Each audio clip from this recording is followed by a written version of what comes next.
ভাই এবার কিন্তু হাটের সবথেকে বড় ছাগল আপনি কুরবানি দেবেন। তুমি চিন্তা করো না, আমি ভারতবর্ষের সবথেকে বড় ছাগল কুরবানি দেব। ভাই চলেন চলেন, ওই যে ছাগলের হাট, ওই যে বাজারের সবথেকে বড় ছাগল। ভাই চলেন, সামনে থেকে চলেন।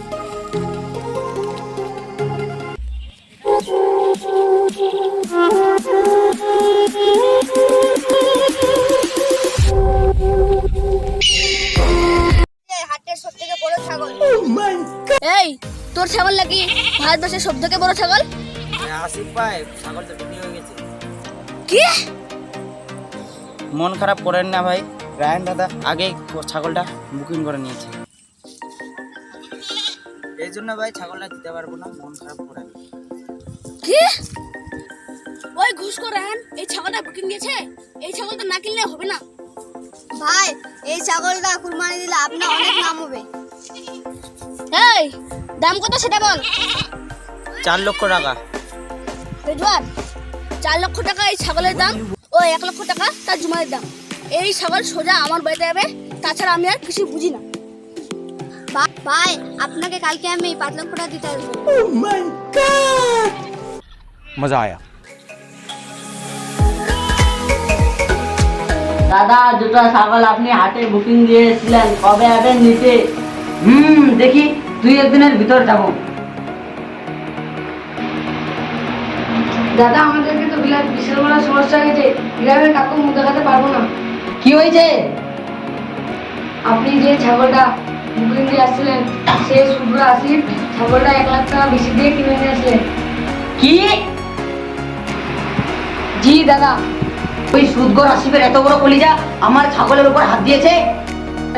সব থেকে বড় ছাগল কুরবানি দিতে না পারি তাহলে আমার কি ইজ্জত থাকবে? দাদা একজন ঠিক কথা বলছেন। কোথায় যাবেন দাদা? ছাগলে হাটে। না, ওই সুদগর আসিফের বাড়ি। চল সবাই চল তো রে।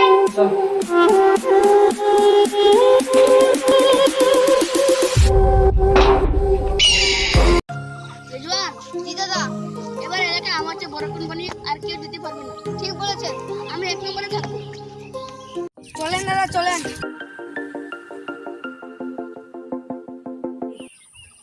ভাই আজকে বড় ঝামেলা হতে চলেছে। ঠিক আছে থাম, আমি দেখছি। ওই ঘুষখোর রায়ান আসছে। কে বললো আমাকে ঘুষখোর রায়ান রে? এই ঘুষখোর না বলবো তুই ইমান সাহেব বলবো নাকি? দেখ আসিফ, আমার সাথে লাভ দিয়ে আসবে না কিন্তু, উড়িয়ে দিব কিন্তু। এই আমরা কি হাতে চুরি করছি? যাই হোক, আগে তো এটা বল, আমার ছাগল কিনলি কেন? ছাগলে কি তোর নাম লেখা আছে? টাকা দিয়ে কিনছি, টাকা।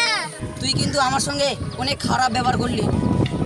আমি যদি তোর চেয়ে বড় ছাগল কুরবানি দিতে না পারি তাহলে আমার নাম বদলে দিস। যা যা, বাজারে বড় ছাগলটা কিনবি। জি দাদা। ভারতের যেখান থেকে পারিস তুই ওই সুদগর আসিফের চেয়ে বড় ছাগল কিনে আনবি। আচ্ছা দাদা। চল তো। তুই ছাগল কিনবি, তবু আমার চেয়ে বড় এত সহজ না। রেজওয়ান যা, ঈদের বাজার করে নিয়ে আয়। এই চল তো। আরে ভাই শুনেছেন, আসিফ সুবর্ণপুরের সব থেকে বড় ছাগলের কুরবানি দিচ্ছেন। কি বলছেন ভাই? আমি তো জানতাম রায়ান সব থেকে বড় কুরবানি দিচ্ছে। আরে ভাই আপনি জানেন না, কালকে ওরা দুপক্ষে অনেক মারপিট হয়েছে। কুরবানি মানে আল্লাহকে খুশি করা, দুজন তো কম্পিটিশন করে দিয়েছে। ঠিক বলেছেন ভাই, ওরা মনে হয় কোরআন পড়েনি, সারা জীবন ধরে ওরা অনেক হক মেরে খেয়েছে। দোয়া করেন ভাই, আল্লাহ যত তো হৃদয় দান করুক। আজাদা 10 কেজি চাল ও সব মশলা ও তেল বিরিয়ানি চাল দাও। আরে এ তো আয়োজন কিসের? কেন আপনি জানেন না? এবার সব থেকে বড় আসিফ কুরবানি দিচ্ছে। তাই জানি না তো। যদি ওজনে যদি কম দিতে পারি, হিসেবের টাকা যদি বাড়াতে পারি, তাহলে এই বছর আমি কুরবানি দিতে পারবো। আজাদ দাদা কি ভাবছেন? তারাও কিছু না, তারাও আমি তোদের মাল দিচ্ছি।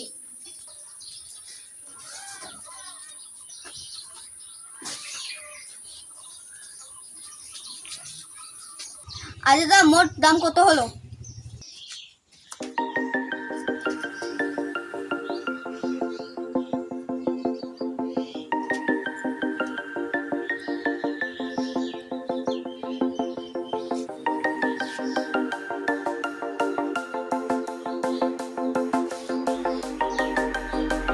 $5,300। ওই 300 টাকা দিতে পারলাম না, এই যে না।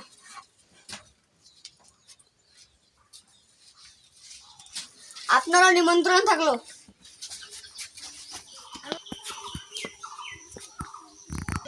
আরে আজাদ ভাই, শুনেছে নাকি আপনি ওজনে কম দেন? কি আমি ওজনে কম দিয়ে ব্যবসা করি? কে কথা বললো? আরে ভাই, কে আর বলবে, মসজিদে ইমাম সাহেব সবাইকে বলে বেড়াচ্ছেন। আমি এখন ইমাম সাহেবের গিয়ে দেখা করে আসি। আমার নামে এত বড় মিথ্যা অপরাধ। আরে এখনই যান, ইমাম সাহেব এই সবগুলো বাস কেটে দিবা। জি দাদা।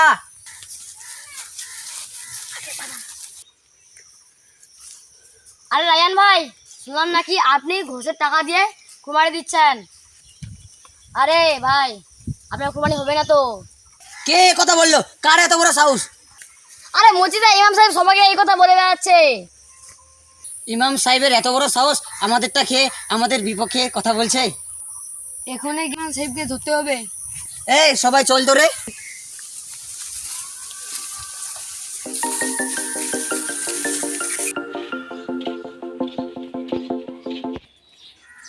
আরে আশিক ভাই, শুনলাম আপনি ঘুষ করে পয়সা দিয়ে কুরবানি দিচ্ছেন। আপনার কুরবানি হবে না। আমার কুরবানি হবে না? কে কথা বললো? কার এত বড় কলিজা? ইমাম সাহেব তো এই কথা সবাইকে বলে বেড়াচ্ছেন। এখনই ইমাম সাহেবকে গিয়ে ধরি। চল।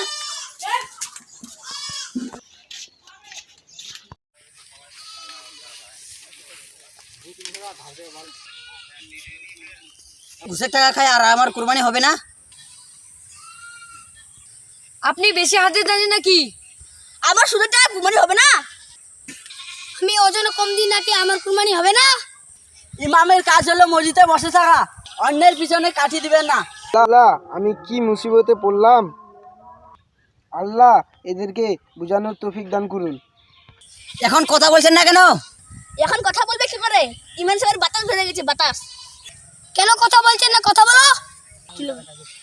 ধর্মকে কি আপনার বাপদাদা কি সম্পত্তি পেয়ে যান যে নিজের ইচ্ছা মতো সুদঘর খেয়ে দুজনে কম্পিটিশন করেন ও আল্লাহ সঙ্গে সঙ্গে কবুল করে নেবে? এই একটা কথা সবসময় মনে রাখবেন, আপনারা এলাকার সম্পদ।